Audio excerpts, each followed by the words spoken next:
Dans le psaume 19, on a vraiment l'impression de fêter Noël. On a l'impression de fêter Noël pas parce qu'on parle de la mort de Jésus-Christ ou de la naissance de Jésus-Christ qui est né pour mourir. On sait que quand on parle de Noël, on parle de ce fait que Jésus est né, mais on sait aussi dans la Bible, dans la théologie, qu'il est né pour mourir. Mais je ne dis pas que le psaume 19 me fait penser à Noël pour cela, je pense à cela parce qu'on voit que Dieu nous donne des cadeaux ici, dans le psaume 19. En fait, on parle de ce que Dieu nous offre, ce que Dieu vous offre. Savez-vous que Dieu vous offre des cadeaux? Peut-être vous le savez déjà, peut-être vous êtes un enfant de Dieu, mais peut-être que vous n'êtes pas un enfant de Dieu. Vous vous intéressez aux choses de Dieu, à la parole de Dieu, mais vous ne vous considérez pas, peut-être pas encore, un enfant de Dieu ou quelqu'un qui est sauvé, autrement dit. Mais on voit ici que Dieu vous offre des cadeaux. Il est vrai qu'il nous offre des cadeaux, même si on est dans la famille de Dieu, mais vraiment ce psaume est particulier parce qu'il parle, il n'est pas le seul psaume qui le fait, mais il a vraiment un aspect qui fait qu'on a cet appel que Dieu lance en croyant ici dans ce psaume. Donc oui, vous, même si vous n'êtes pas un enfant de Dieu, Dieu a des cadeaux, en fait, qu'il vous a déjà donnés. Et je voudrais vous parler un petit peu de cela. Le psaume 19 présente 3 éléments différents et chacun montre, en fait, on voit ici, à quel point Dieu est généreux et gracieux envers nous tous.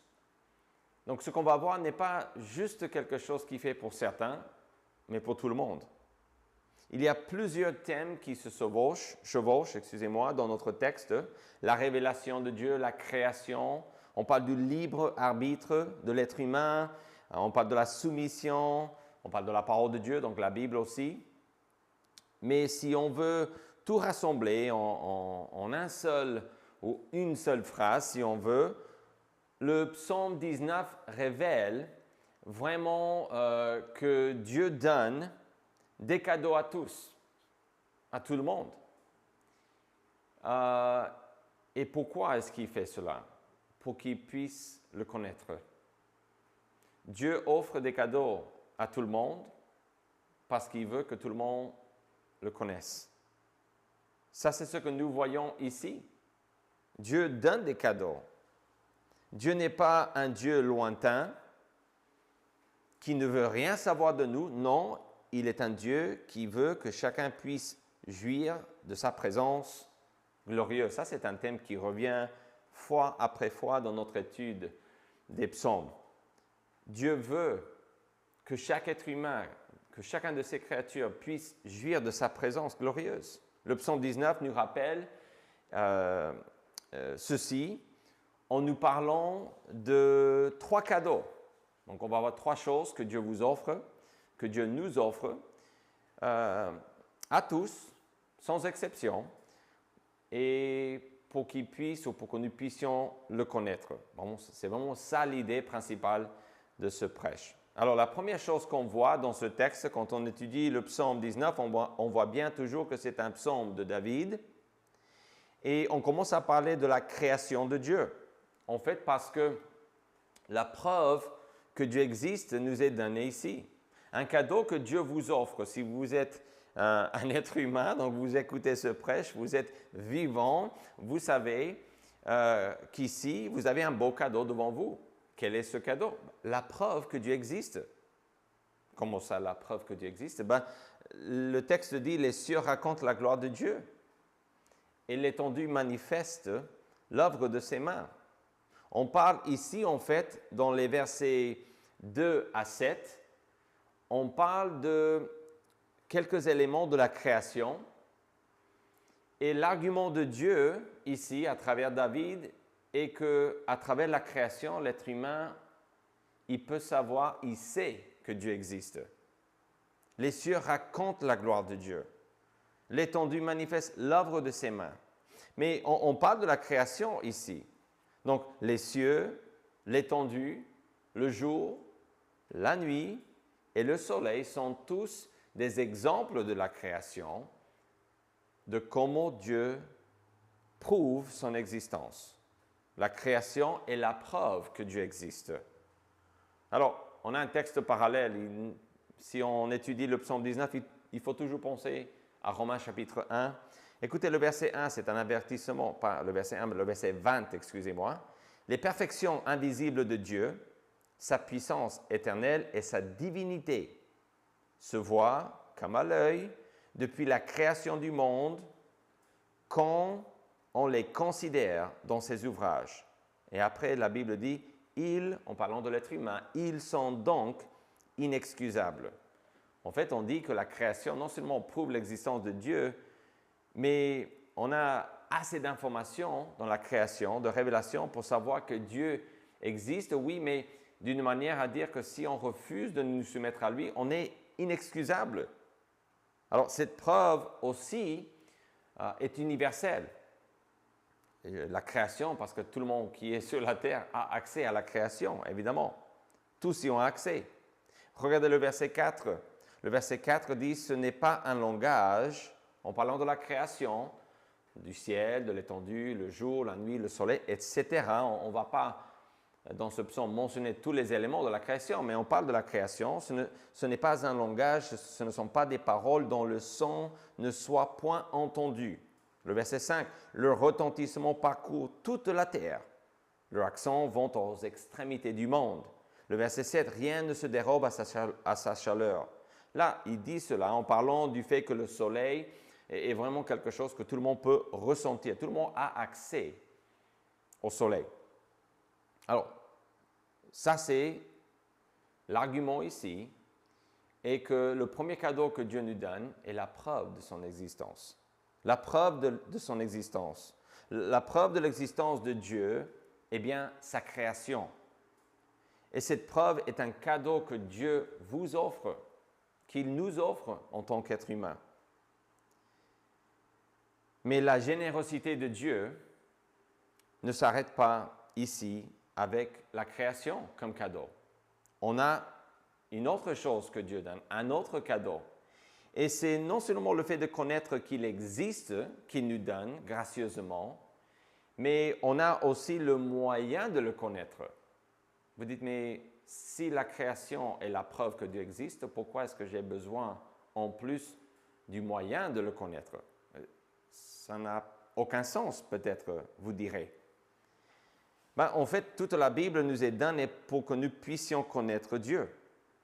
Dès la création de l'être humain, nous voyons que Dieu, il s'est révélé. En fait, on peut dire dans un premier temps que la création, donc on a les 6 jours de la création, le 7e jour, c'est un jour de repos, et on va créer des choses jour 1, 2, 3, 4, 5, et on va voir que l'homme, l'être humain, donc nous, notre existence commence le jour 6. Mais la création est déjà là. C'est la dernière chose que Dieu va faire, c'est l'être humain. Donc, la révélation de Dieu existait déjà dans la création, avant la création de l'être humain. Oui, mais Dieu a fait plus que ça. Dieu s'est révélé à l'être humain. Il est venu parler avec le premier couple, avec Adam, et puis avec le premier couple, Dieu a envoyé des messagers, des anges. Il est venu lui-même dans l'Ancien Testament. Dans le Nouveau Testament, Jésus, le Fils de Dieu, est venu aussi nous révéler Dieu. Donc, on a la création qui est une révélation, mais elle n'est pas vraiment assez en elle-même pour que nous puissions connaître Dieu. Alors, on peut connaître ou savoir que Dieu existe avec la création, mais le connaître et savoir comment échanger avec lui, comment nous aligner avec sa volonté, etc., tout cela vient de la parole de Dieu. Regardez, à partir du verset 8, on parle dans le psaume, la loi de l'Éternel est parfaite. Le verset 8 encore dit le témoignage de l'Éternel. Dans le verset 9, on a 2 expressions aussi, les ordonnances de l'Éternel et les commandements de l'Éternel. Regardez le verset 10, on parle de la crainte de l'Éternel et les jugements de l'Éternel. Alors, ces expressions, ces phrases parlent de la parole de Dieu, parlent de ce fait que Dieu, au-delà de la création, il a pris le temps de se révéler en détail. Et le psaume 19, les versets 8 à 11, ici on a vu jusqu'au verset 10, parle dans ce sens, de cette idée. Alors, regardez aussi qu'il y a un aspect universel, pas tout à fait comme la création, parce que la création est universelle, donc tout le monde a accès à cette révélation. Mais la parole de Dieu, il y a des aspects universels dans le sens que la Bible est pour tous.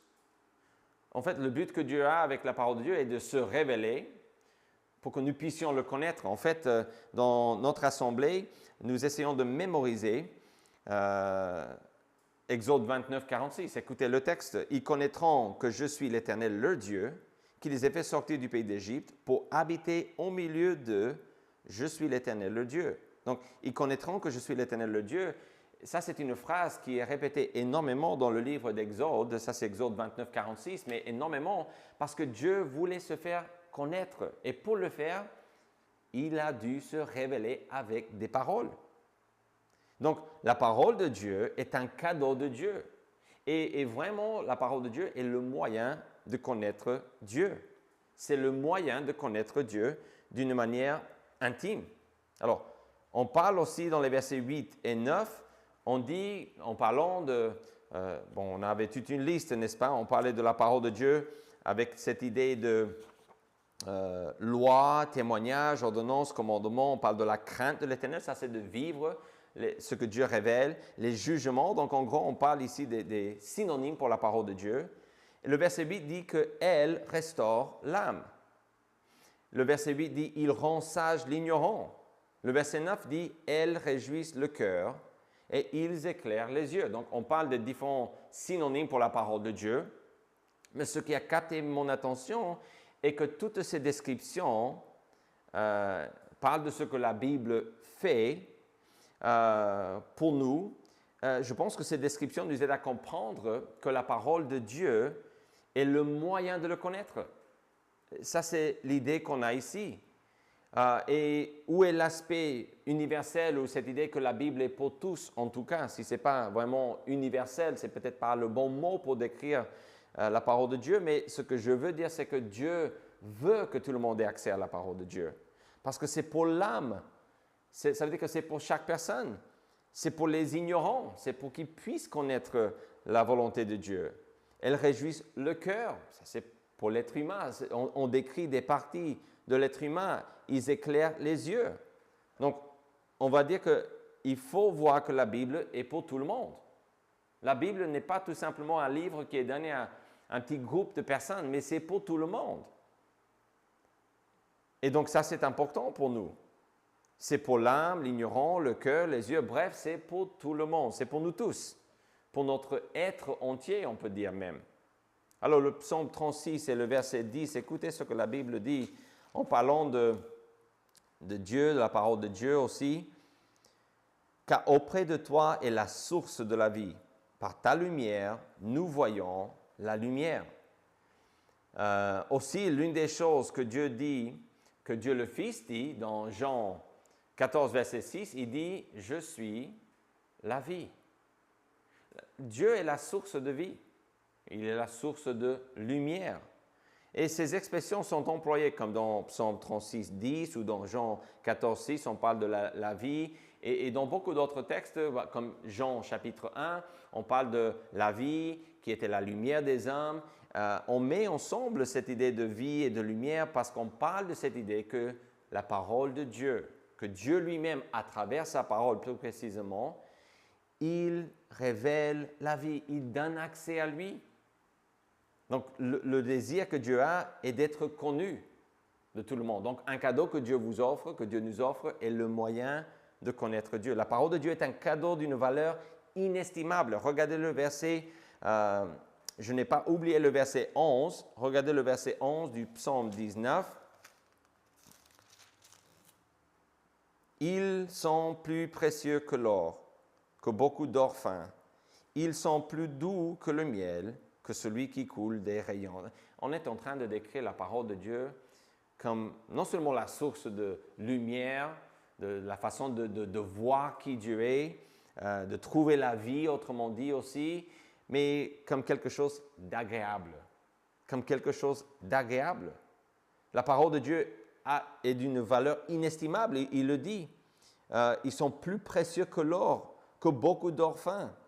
Ils sont plus doux que le miel, que celui qui coule des rayons. Donc, valeur inestimable, mais aussi d'une joie éternelle, on pourrait dire aussi.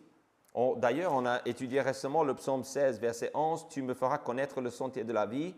Il y a d'abondantes joies devant ta face, des délices éternelles à ta droite. » Donc, on parle de la parole de Dieu, on parle de la présence de Dieu. Il faut savoir qu'entre Dieu et sa parole, il n'y a pas de différence. Tout ce que Dieu dit est vraiment qui il est. Et c'est toujours comme ça. Donc, quand on parle dans les psaumes de Dieu comme vie ou la parole ou ses paroles comme vie, on parle de la même chose. Parce que la parole de Dieu n'est qu'une description de qui il est. Donc, mais il y a un autre cadeau, un dernier cadeau que Dieu nous offre, et en fait, c'est l'un de mes cadeaux préférés. Bien sûr qu'on pourrait ajouter dans le Nouveau Testament Jésus-Christ lui-même, mais cette idée de Jésus est déjà incorporée dans la parole de Dieu, puisque c'est dans la parole de Dieu qu'on nous dit qu'on doit attendre le Messie dans l'Ancien Testament. En fait, dans le psaume 2, verset 12, on parle de lui, du Fils de Dieu. Donc, on révèle déjà dans la parole de Dieu, même si le psaume 19 ne parle pas du Messie directement, on sait que dans le Nouveau Testament, Jésus s'est décrit comme la parole de Dieu dans Jean chapitre 1. Mais j'ai voulu juste expliquer cela au cas où ce n'est pas clair. Mais la dernière chose qu'on voit ici, qui est un beau cadeau, et peut-être l'un de mes préférés, est le fait que nous avons un choix. Dieu nous laisse choisir. Il nous donne le choix entre lui et n'importe quelle autre vie. Où est-ce qu'on voit cette idée de choix dans le texte? Je pense qu'il faut voir les versets 12 à la fin, jusqu'à la fin, le verset 15. « Ton serviteur aussi en reçoit instruction. Pour qui les observe, la récompense est grande. » La création nous appelle à croire en Dieu et la parole de Dieu nous indique comment le faire. On a déjà vu cela, ça c'est les 2 premiers cadeaux. Mais c'est notre choix de croire en Dieu, d'accepter, de nous soumettre plutôt à lui ou pas. Cette idée est captée dans le verset 12 parce qu'on dit « Pour qui les observe, la récompense est grande ». C'est-à-dire tout le monde ne le fait pas, mais on peut choisir. Tous ne font pas le bon choix. Il y en a beaucoup qui refusent de croire, de se soumettre. Mais vous dites, mais quel est le bon choix? Est-ce que ce psaume nous aide avec le bon choix? Absolument, parce qu'il dit, pour qui les observe, il dit qu'il reçoit instruction, il parle d'observer la parole de Dieu, qu'il y a une récompense. Il parle dans le verset 13, qui connaît ses égarements, pardonne-moi ceux que j'ignore. Il parle aussi dans le verset 14, préserve aussi ton serviteur des orgueilleux. Il dit, il parle d'être intègre, innocent. Et il parle aussi, dans le verset 15, il dit, reçois favorablement les paroles de ma bouche et les sentiments de mon cœur, ô Éternel, mon rocher et mon libérateur. En fait, David veut faire le bon choix ici et il fait le bon choix. On prie en Dieu ici à la fin, dans les versets 12 à 15, en priant pour l'aide de Dieu pour vivre d'une manière digne de la parole de Dieu. Donc le choix est là. Le psaume 19 et verset 15 résume que le bon choix est de connaître Dieu et de vivre en communion avec lui. En fait, c'est ça que David veut ici. Dieu le veut, mais David le veut parce qu'il dit « reçois favorablement les paroles de ma bouche ». Donc David est là, il voit la création, il dit « Dieu, je te vois à travers ta création ». Il voit la parole de Dieu et il dit « je sais qui tu es et je peux m'approcher de toi ». Et on voit que David avait ce choix devant lui. On sait dans la vie de David, on étudie juste un petit peu son histoire dans la Bible et on va voir qu'il a fait énormément de mauvais choix. Mais ici, il fait le bon choix. Il parle de vouloir rester près de Dieu. Alors, on peut dire que Dieu, après ces 3 cadeaux qu'on vient de voir, que Dieu est pour vous. Dieu vous aime. Dieu veut avoir une relation personnelle avec vous. Avec nous tous, la création prouve que Dieu existe.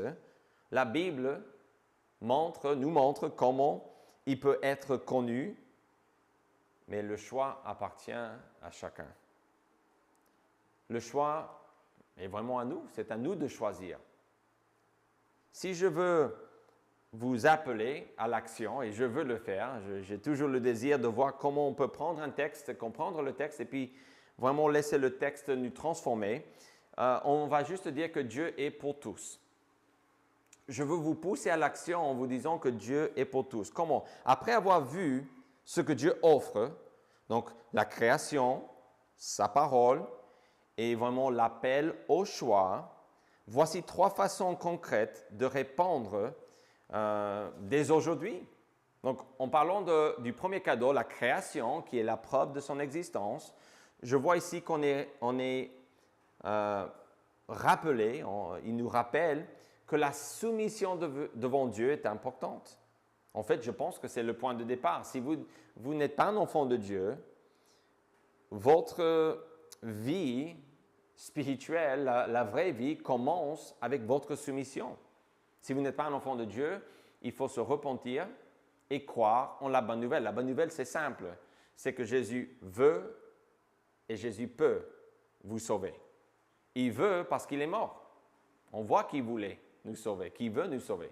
Mais il peut parce qu'il est ressuscité d'entre les morts. Donc, il n'est pas resté là. Il a donné sa vie à notre place. Il demande notre repentance et notre foi pour être pardonné ou pour être sauvé, autrement dit. En étant sauvé, on devient un enfant de Dieu. C'est des synonymes. Mais peut-être qu'un enfant de Dieu écoute ce prêche et peut-être vous dites, mais je suis déjà un enfant de Dieu. Mais la soumission pour moi représente quoi? La création nous rappelle, quand on voit la création, on voit que Dieu est là, que Dieu se révèle et que nous avons à nous soumettre à lui. Peut-être que vous galérez avec un péché, quelque chose que vous avez vraiment du mal à lâcher, à abandonner. La soumission est le premier pas à franchir pour rejeter ce péché, se soumettre à notre Créateur. Alors aussi, je dirais que la parole de Dieu, on a parlé de cela comme le deuxième cadeau qu'on voit ici. Et en tant que cadeau, la parole de Dieu nous appelle aussi à la partager. Pourquoi la partager? Parce que la création, tout le monde a accès à la création, mais la parole de Dieu, la loi de l'Éternel, les ordonnances, les commandements, etc., on a vu toute une liste qui parlait de cette idée de la parole de Dieu, la crainte, les jugements, etc. Tout le monde n'a pas le même accès à la parole de Dieu.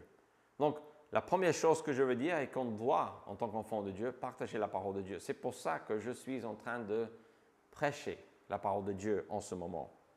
Parce que je suis convaincu qu'il faut partager la parole de Dieu, qu'il n'y a pas assez de ressources bibliques. En tant que fondateur du projet 66, c'est un ministère de notre Église ici, l'Église biblique baptiste. Je crois que la Bible est pour tous, nous tous. Et nous avons créé ce ministère, cette association. Pourquoi? Parce qu'on voit qu'il y a au-delà de notre assemblée des gens. Et ces gens ont besoin de la parole de Dieu. Et donc, nous voulons créer des ressources. Mais en tant qu'enfant de Dieu, vous pouvez mettre en pratique ou vraiment bouger pour le Seigneur Jésus-Christ en partageant la parole de Dieu avec les autres, en vous donnant pour la parole de Dieu, pour la publication de la parole de Dieu, parce qu'il faut s'engager pour la rendre accessible ou disponible aux autres. Et ça, c'est un appel que je lance, qu'il faut vraiment un engagement de chacun de nous. Alors finalement, on a parlé de ce fait qu'on a un libre arbitre. Ça, c'est un cadeau de Dieu. Je pense qu'on a au moins une référence à ceci dans le verset 12. « Ton serviteur aussi, on reçoit instruction. » Donc, en ce qui concerne David, lui, il voulait faire le bon choix. Je pense que si vous êtes là, vous écoutez, vous voulez faire le bon choix aussi. Et donc, le choix à faire pour les non-croyants est d'être sauvés. On a déjà parlé de ceci, mais Jésus est mort pour vous. Le début de votre parcours spirituel avec Dieu commence avec votre salut. Jésus a donné sa vie pour nous tous. Et il l'a fait parce que si nous voulons être sauvés, il faut se repentir et croire que son sacrifice seul est assez pour que nous puissions devenir enfants de Dieu. Mais le choix pour ceux qui sont déjà sauvés est de servir de guide pour les autres. Servir de guide. Nous avons le choix de mener nos vies d'une manière digne de notre Seigneur Jésus-Christ. En fait, quand j'étais en train de voir ce texte, d'étudier, de le structurer, quand je suis arrivé au verset 12, ton serviteur aussi, au lieu de dire que le cadeau est le choix, j'ai voulu dire qu'un cadeau que Dieu offre au monde, à tout le monde, est le croyant. Le fait que David ici nous donne l'exemple de quelqu'un qui veut vivre pour Dieu est aussi en quelque sorte un cadeau. Mais j'ai reculé un petit peu plus dans ma logique pour dire que c'était le choix. Mais cela ne change pas le fait qu'autour de vous, peut-être, vous avez des gens qui croient en Dieu et qu'à travers leur vie, ils vous appellent à suivre Jésus comme ils suivent Jésus. Et donc, ce sont des cadeaux que Dieu offre. Ce sont des cadeaux qu'il nous offre à nous tous. Et ce sont des cadeaux qui non seulement prouvent qu'il existe, non seulement qui nous montrent comment le connaître, non seulement des cadeaux qui nous poussent à faire le bon choix, mais ce sont des cadeaux qui nous montrent que Dieu nous aime et qu'il est généreux aussi. Père Céleste, je te remercie pour ta grâce, pour ton amour. Je te remercie pour ta grande grâce, pour ta révélation dans la création, pour ta révélation dans ta parole.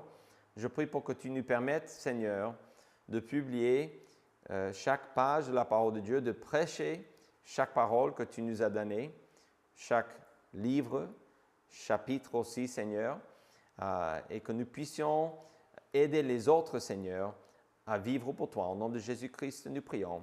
Amen.